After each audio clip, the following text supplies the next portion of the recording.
Hello, happy Friday to everyone. So today we're going to talk about a couple topics. In this first video, we're going to talk about equity. So equity is a concern about fairness. So we said way back in the beginning of class that economics often has a lot to say about efficiency.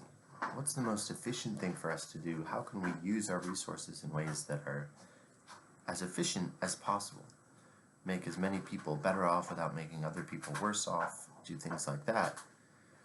Economics has a harder time with equity, generally speaking, and that's true in environmental economics as well. So equity is these senses that certain things are fair, so we could make some people better off, but to do so would require making other people worse off. That's the sort of equity trade-off that is really important, and it's really important not to ignore. Economics doesn't have great tools for telling us what we should do in situations like that. So it's not something that economists tend to focus on. We don't see it as our biggest area of contribution, but it's really important not to just ignore them. Just because economists aren't talking about it doesn't mean they're not important topics, right? So we will talk just a little bit about different ways to think about these equity issues, this fairness. So one, keep them in mind, don't just forget them. Two, there's this idea of horizontal equity. So horizontal equity means that similarly situated people are treated in a similar way. So, if my brother and I are alike in a lot of different ways, which is true, we are, but he gets $1 million and I don't, that doesn't seem very fair. If we're similar people, we've been doing similar things, why should one person get this big benefit and the other one doesn't? So you often hear about disputes within families after someone passes away and there's a state that's handing down money, inheritance money, and one sibling doesn't feel like they got as much as the others. Those are concerns about horizontal equity. People who feel like they should be treated in a similar way because they're similar in important aspects. I've got Teddy with me this morning. Come here, Teddy. He's watching for deer outside. Would you treat them equitably? I don't know about that. I think you would bark and chase them. So that's horizontal equity, that people who are in similar situations, we should try to treat in similar ways. It's a fairness idea. So our other important area of equity is called vertical equity. And that means when we look at people who do differ along some important dimension, we want to look at how we're affecting them. And so the most important gradient we look at is income. So people earn different incomes. Let's say we have low income, middle income, and high income. We want to make sure that our policies treat those different categories in fair ways. So that's vertical equity. And what does that mean? Specifically looking at income, we actually have some special names. So if we have a policy that it falls on those different groups, low, middle, and high income, in the same way, measured proportionally to their income. So what do I mean by this? There's a few different things, and it gets complicated. At the end of the day, we usually care about net benefits.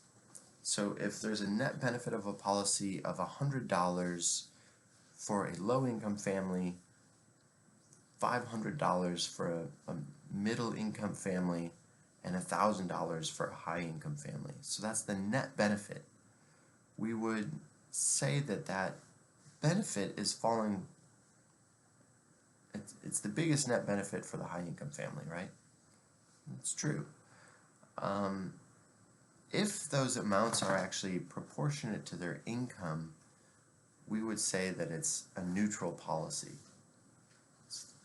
So it gets complicated because normally what we're looking at here are costs. if the cost incurred by a family, a low-income family is 100, a middle-income family is 500, and the high-income family is 1,000, and that is proportionate to their income amounts, then we would say it's a neutral policy. If there's a flat amount that everyone has to pay, let's see, I made it a total of $1,600, so if instead we split that and each family had to pay $533, that was the cost of the program, and each party is bearing that in an equal amount, we would call that a regressive policy. So if the costs are disproportionately paid by the low-income people, measured as a proportion of their income. So, I'm assuming the middle-income family makes 5 times as much as the low-income, and the high-income family makes twice as much as the middle-income. And so if each one is paying $533 for this policy, that's a really big deal for the low-income family. For the high-income family, not such a big deal. For the middle-income family, an intermediate amount. But we would call that a regressive policy because the taxes as a portion of income are much higher for the low-income family. Now, a progressive policy would have the high-income earners paying a larger amount, not just in dollars, but in percentage.